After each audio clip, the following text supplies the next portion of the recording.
Hello everyone, it is middle of December and I thought I'd finally do a new video. For those of you who follow us on any of the other social media sites know that my family and I have gone through several iterations of the flu, sinus infections, ear infections, all sorts of fun stuff. So my voice is finally coming back, my family is finally back into some form of health. So finally going to get back to the wheel and back to some videos. So today I thought I would do one of the double jugs and talk a little bit about structure as you are shaping a pot. Thanks. Alright, finally back at things here.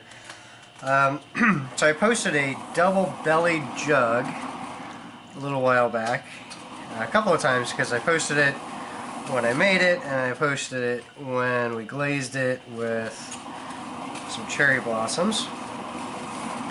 Thought I'd make another similar piece. This is 2 pounds Laguna Bee clay, stoneware. Go over the basics real quick, and then we'll talk about the shaping, because I see a lot of folks who have trouble maintaining the structure, or they don't push it far enough. Keep it really safe, simple mug. So we're just coning up, coning down. It's 2 pounds, so I'm going to do a little bit of coning. It's big enough. And I take it right out of the bag, so it needs a little bit of wedging on the wheel head.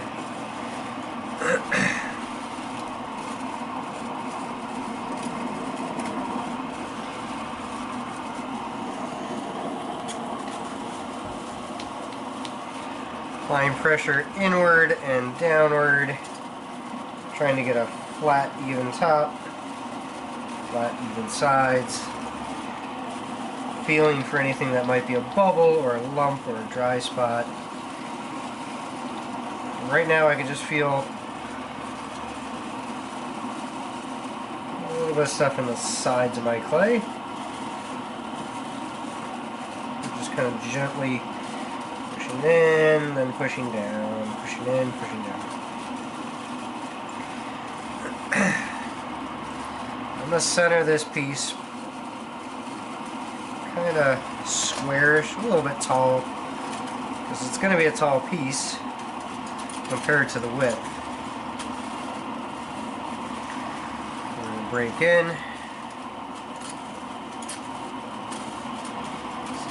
I kind of feel a bubble forming there. If I feel a bubble forming as I break in fact, yep, I can feel it right there. Sometimes I'll take my thumbnail and try to kind of scrape at that level of the clay and try to pop the bubble. If that doesn't do it, sometimes I'll stop, pop it with my pin tool, and then continue from there. Go down to about a 1/4 of an inch from the bottom, maybe a little bit more, 3/8 of an inch.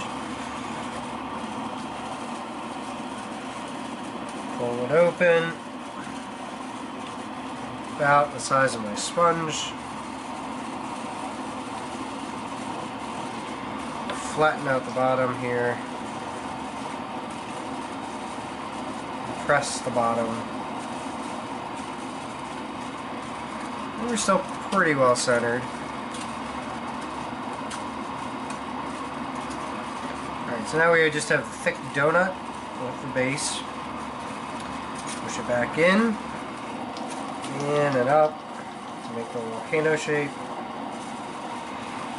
Again, my clay is very stiff, so you'll see me using a lot of force. You'll see my wheels stay quite fast.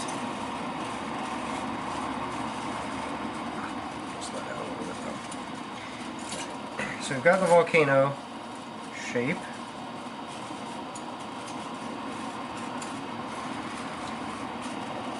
Curling our fingers inside, pushing from the outside to even out the wall. Get it back into center if we've knocked it off. And I've got centered volcano-shaped item.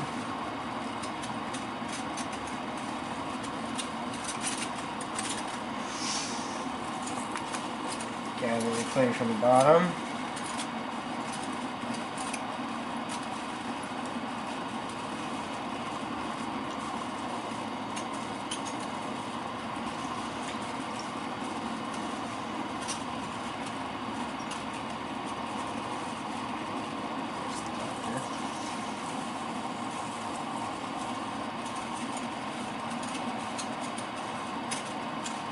Before you do any shaping, just pull straight up. Defect in here somewhere, but we'll power through it. We'll find it.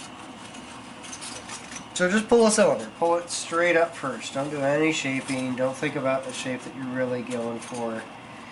Keep it the width, average width of what you want to make.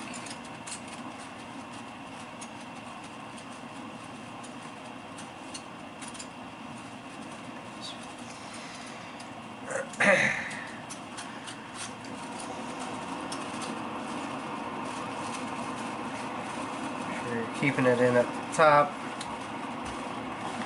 You can see we're jumping around at the top and a little off center down low. I think we have a defect in the clay, or I maybe got dry as I was pulling up and pulled off a little chunk. That's okay. In a minute, we'll take our pin tool.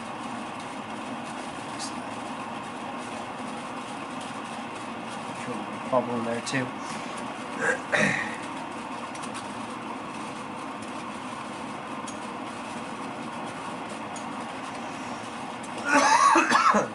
As you can tell, I'm still fighting whatever I had.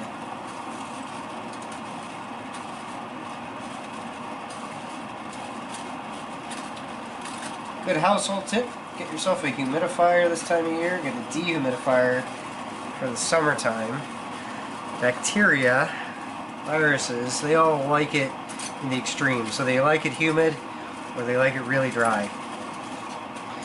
Keeping your humidity between about 35 and 60% is going to save your hands if you're doing pottery, save your lungs, and help keep you a little healthier as well. So just a good little HVAC tip, if you will.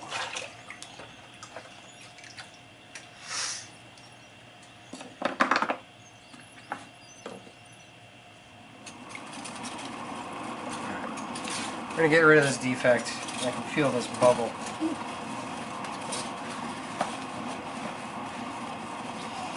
I feel a bubble in here as well. So I'm going to end up taking off a good amount of this clay.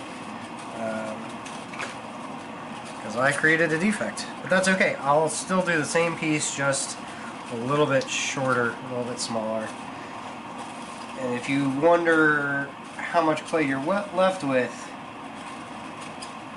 when bone dry, you can measure the weight again, and then add about 30%. Most of the clay you're working with is about 30% saturated when you're throwing with it. Alright, so tall cylinder, not particularly thin. As you're bowing out sections, you're going to naturally thin the clay. As you collar areas in, it's going to thicken. So where you collar in, you're going to want to kind of stretch that clay if you can. And where you're bowing out, you're going to want to make sure that you leave that clay a little bit thicker. So right now I've got probably a 1/4 inch thick walls, which is a little bit on the thick side even for me. It's not a particularly tall cylinder, but it will stretch a little bit as we work.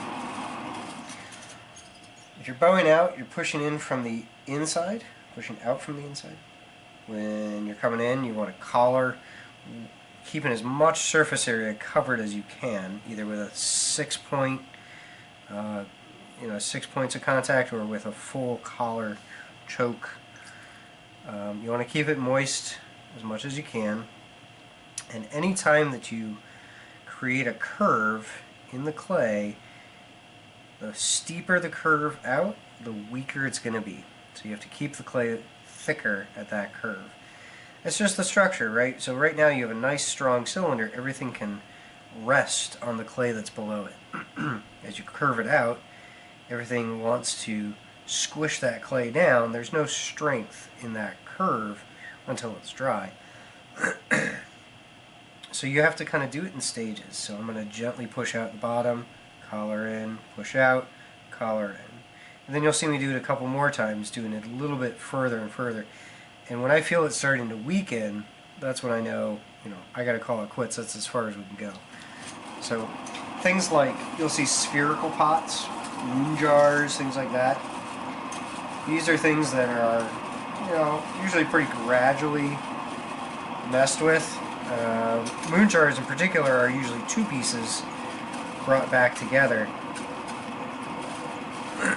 Partly because it probably wouldn't be very structurally sound as one large piece as you're throwing. The top piece would actually collapse the bottom piece.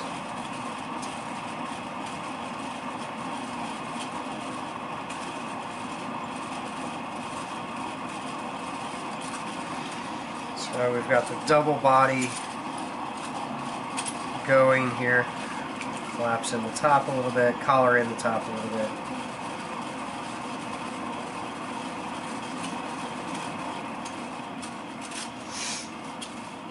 Take your time. Shaping is probably supposed to be the longest process you do compared to centering and pulling up a wall. You want to make sure the top is wide enough you can fit your hand in it until you're done with the bottom portion. I'm getting pretty happy with that bottom there.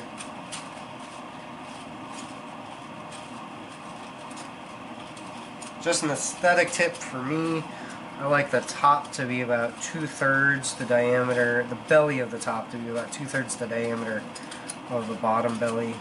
I don't know why. Maybe it's just an aesthetics.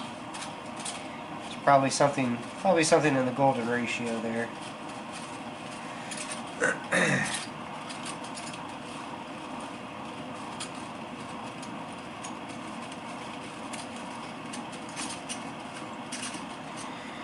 And the top of your piece kind of dictates what you're going to do with it. So if you want it to be a jug, a jar, planter, something to drink out of, something to pour out of, or something just to hold liquids with a stopper. This one I think is going to be a vase, so I'm going to keep the top a little bit wider. The other ones I had a real narrow top in. So you can see I knocked it a little off center as well. Sometimes that'll happen shaping. Just take your pin tool, cut off the top a little bit, as little as you can, but still maintaining the centering. With a vase, it's a lot like a drinking vessel. You want the tip to come out to help those stems flare out. And then use my little wooden tool, clean up the bottom. Use the side of the tool, clean up the sides. And while you're cleaning up the sides, this is your opportunity to make some final adjustments. Shape. Can't do a whole lot. You can push in, make it a little taller, shape a little bit, get all the slip off.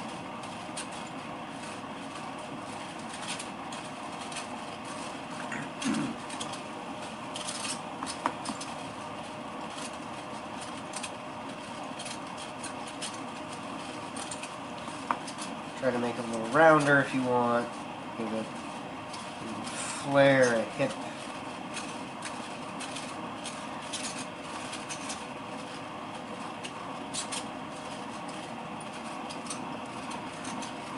I think I'm okay with that shape. There's a couple philosophies when doing these double jugs. Think about gourds that have a real small top and a real wide base. think about the female form with the ratio of the hips to the bosom, or think about the golden ratio, 2 to 3 to 5, those kind of ratios. All of those are aesthetic. All these things occur in nature tend to be more aesthetic, at least to me, and to others. Natural looking things. Some people like real brutalist items, and that's cool. But even those, you'll find that the aesthetic ones have some natural component to them. Some algorithm in the Fibonacci sequence, the golden ratio, or some other natural properties. Okay, so there we have that planter. Now I also posted on a couple other platforms that my goal for next year, my resolution, I know it's a little early, is to post hopefully at least 50 videos, 50 next year. So about one a week. So I need some suggestions. Tell me what you would like to see. Tell me what you'd like to see me do or see me make. Tell me if you would rather see me do some glazing, or if you want to see a cooking video, you want to see something entirely different, not pottery, that's fine too. So hope you're all safe and happy, and hope that you guys are in better health than our family has been. Happy holidays, happy Hanukkah, Merry Christmas, happy Kwanzaa, happy solstice, happy Saturnalia, whatever you celebrate. I hope that this time of year you get to enjoy being with your family and your friends, doing some pottery, relaxing. I will be back during the holidays, possibly after the holidays, and we will see you soon. So I look forward to those comments and those questions, and I'll talk to you soon. Have a good night.